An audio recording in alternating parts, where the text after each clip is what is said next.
Only three things are guaranteed in life: death, taxes, and the devs not knowing what they want to do with Moon Knight's ult. And I'm being serious. Do you know what all these heroes have in common? They all in some way, shape, or form have been touched in every single major balance patch. That's almost 1/4 of the roster. Like, I seriously want to know what their obsession is when it comes to messing with a hero like Doctor Strange every chance that they get, or trying to micromanage Widow, who is just a worse version of similar characters. Because when will they understand her main issue isn't her kit or her ult, it's her gun? Because why would I ever pick a slow-firing 2-shot to the head weapon when I can just pick Hela, who does the same thing but less clunky, or Hawkeye, who can just one-shot them? And the only way I can see her being at least semi-viable is if they make it to her ult one-shot squishies if it hits directly and giving her the rocket team up. And with 9 characters eating up the entire balance team budget, we have heroes like Black Panther, whose only balance change came at the beginning of Season 1 when they nerfed him. I mean, this poor guy literally gets made fun of by the community for how little he does sometimes. They literally shipped his ass off to the gulag and forgot about him, all while making Human Torch a top 3 duelist in the game. And they doubled down on the Iron Fist changes, breaking him too.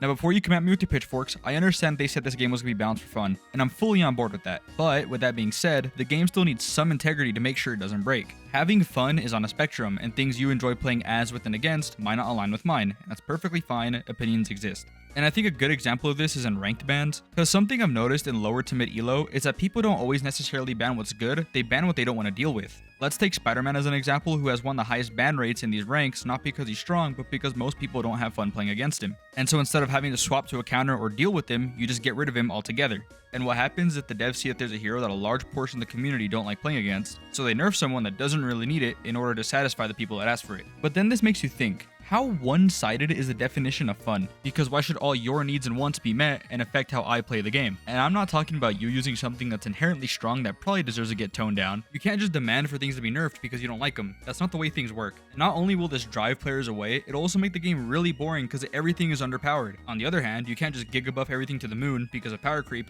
but also the game will just eventually break itself. And I think Season 2 is a really good example of this. They turned 3 of the worst heroes in the game into 3 of the best, made Cap even harder to kill, and buffed healers across the board. And although the beginning of Season 2 was rough, I ran a poll on my Instagram and Discord, and it seems like things are getting better. Now, this is probably due to the mid-season changes ironing out some, not all, of the problems, but as well as us having time to get used to everything. Okay, so far I've gone over some of the more random balance choices, as well as them wanting to make the game more casual, but now I want to talk about this game's lack of identity, as well as some of their hero designs. Rivals claims it wants to be a casual game, but it just announced a $3 million competitive tournament. That isn't something you do just because you can, that's something you do because you want to be a staple about your game.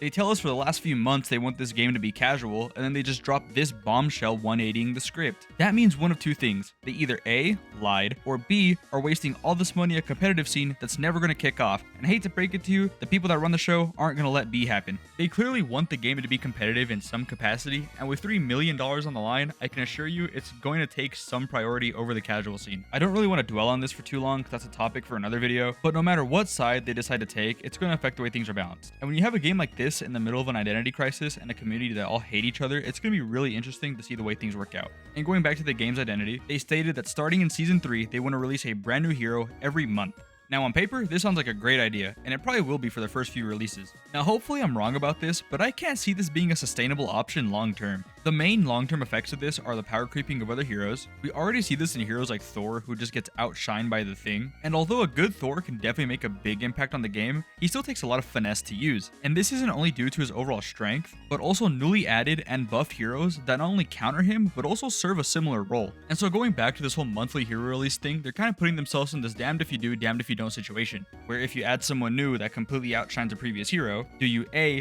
buff the power crept hero and hope it doesn't get overdone like how we were at the beginning of Season 2, or do you nerf the hero that just got added to the game? Or on the other hand, they could add somebody that's very underpowered like we've seen before, making us question what was the point in adding them in the first place. I don't know. But something I haven't gotten to yet is at what point will the quantity outweigh the quality? Because how long can we go before we start getting heroes that are almost carbon copies of other ones, as well as something that just works and isn't a complete buggy mess? Or what happens when they decided they've bitten off more they can chew and they go back to 1 to 2 releases a season? And there's a good chance that a large amount of players, not all, are only going to see this as less content. They're not going to look at it as a more fleshed out, high quality product. They're going to look at it for what it is at face value. Not only is this a very entitled community, this is a game that doesn't even know what it wants to be. The balance is all over the place, and the hero designs aren't as original as you think. Let's take Rocket for example, who in my opinion was one of the most well-designed heroes at the beginning of the game, but yet was still hated by a large portion of the community for one reason: his amplifier. I want somebody to find me a game besides Rivals where a character can have good mobility, the third highest base DPS in the game, a revive on a 45-second cooldown, and can grant their entire team a 40% damage boost for 12 seconds, and that's still considered a bad thing because their ultimate doesn't heal. Rocket's kit on paper was pretty good in my opinion. He just got bottlenecked because 40% damage boost wasn't as useful as a K-pop star singing.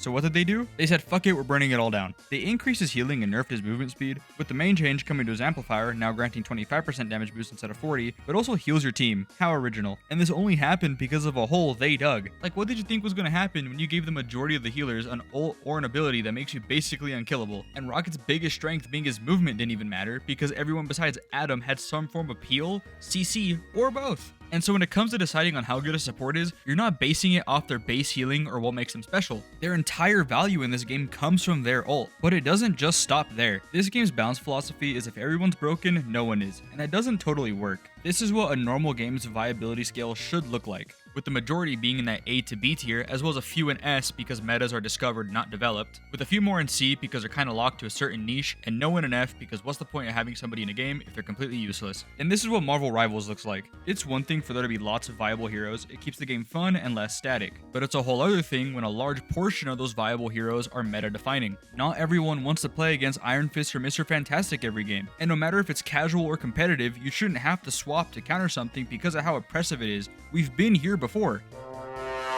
And this whole situation gets more awkward when you factor in team-ups. Stuff like Hulk and Adam might not be that broken on their own, but they enable other heroes on the roster. And so now you and your team have to decide if you'd rather fight the Dragon Warrior or Cat Comp because this team effectively has 9 lives. And I think it's kind of crazy how somebody like Adam, who only gets value in one type of comp being triple support, is still considered ban-worthy. Now I love the idea behind team-ups. They allow you to get more creative with team comps and strategies. For example, if you have a Scarlet Witch on your team and you're in the spawn room, you can swap to Doctor Strange so she gets her team up mid-fight, and then you swap back while it's active. And I know it sounds like I was complaining about Adam earlier, but he's the perfect example as to why team-ups work. They allow heroes to be very strong at times without breaking the game. But I also don't think it's fair that he basically gets to hold Mantis hostage because of how much she relies on that team-up. And even though she does have synergy with other heroes, you're better off just using something else anyway. And this kind of goes back to what I was saying at the beginning of the video. They have this weird obsession where they try to fine-tune a select group of heroes to their liking, as well as shooting heroes that are at the bottom of the barrel into relevancy with no in between. And sure, some middle-of-the-pack heroes also get changes, but what does it matter when all your competition and counters also do? And don't use win rate to justify how good or bad a hero is, because you can't tell me Magneto and Luna are worse than Penny and Mantis. Now this game is still young and still has plenty of time to sort itself out, and even though time can heal wounds, it can also leave scars. And so something like the support strike might be a thing of the past, the effect something has on the game over a set period of time is permanent. I'd be more than happy to make a part 2 on this sometime in the future because this video took way too long to make and a lot of what I said isn't really relevant anymore.